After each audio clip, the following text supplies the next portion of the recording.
महाराष्ट्र में चुनावों की घोषणा से पहले ही एकनाथ शिंदे ने चल दी ऐसी चाल, एमवी मनमसोस कर रह गया। बहराइच में मारे गए रामगोपाल मिश्रा के परिजनों से मिले सीएम योगी, कहा दोषियों को बख्शा नहीं जाएगा। जेपीसी ऑन वक्फ बिल, विपक्षी सांसदों ने लोकसभा अध्यक्ष को लिखा पत्र, बैठक में नियमों के उल्लंघन का लगाया आरोप। उच्च सदन जाएंगे फारूक अब्दुल्ला। सीएम पद की शपथ के बाद जम्मू कश्मीर में 4 सीटों के लिए होंगे राज्यसभा चुनाव। सूत्रों ने कहा कि 29 सीटों के साथ दूसरे स्थान पर रही भाजपा को एक राज्यसभा सीट मिल सकती है। उन्होंने बताया कि national conference supremo Farooq Abdullah को राज्यसभा के लिए नामांकित किए जाने की संभावना है। यदि इजराइल पेजर और वॉकी टॉकी से लोगों को ईवीएम को लेकर कांग्रेस नेता ने उठाए सवाल, बीजेपी ने बताया हार का बहाना।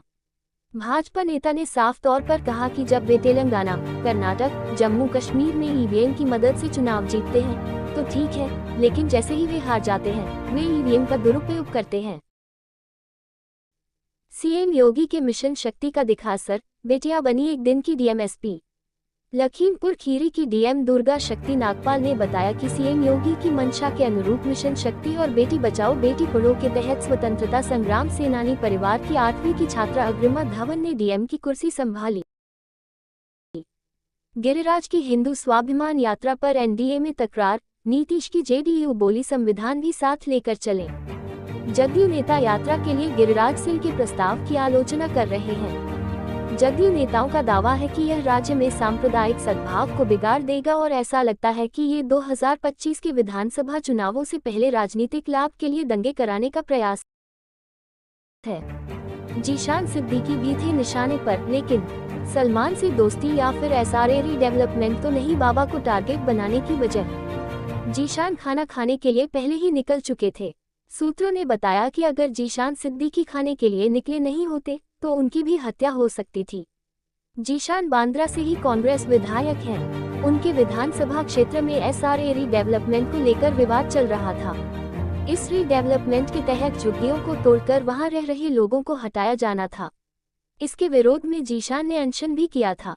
रीडेवलपमेंट के विरोध को लेकर बाबा सिद्दीकी को धमकी भी दी गई थी। लॉरेंस बिश्नोई से बात करनी है तो आना होगा गुजरात, क्या है अमित शाह का वो फैसला जिससे पूछताछ के लिए भी नहीं मुंबई पुलिस नहीं ले जा सकती बाहर। इस साल अप्रैल में सलमान खान के आवास पर गोलीबारी की घटना में उसकी कथित संलिप्तता सामने आने के बाद मुंबई पुलिस ने कई आवेदन दायर किए, लेकिन कुख्यात गैंगस्टर को हिरासत में लेने में सफल नहीं हो सकी। मुख्य कारण केंद्रीय गृह मंत्रालय का एक आदेश है जो बिश्नोई को अहमदाबाद की साबरमती जेल से स्थानांतरित करने पर रोक लगाता है। विपक्ष के आरोपों का चुनाव आयुक्त ने दिया जवाब, सीईसी बोले 100% फुल प्रूफ है ईवीएम। मुख्य चुनाव आयुक्त राजीव कुमार ने कहा कि जनता मतदान में भाग लेकर सवालों का जवाब देती है। जहां तक ईवीएम का सवाल है वे 100% फुल प्रूफ हैं।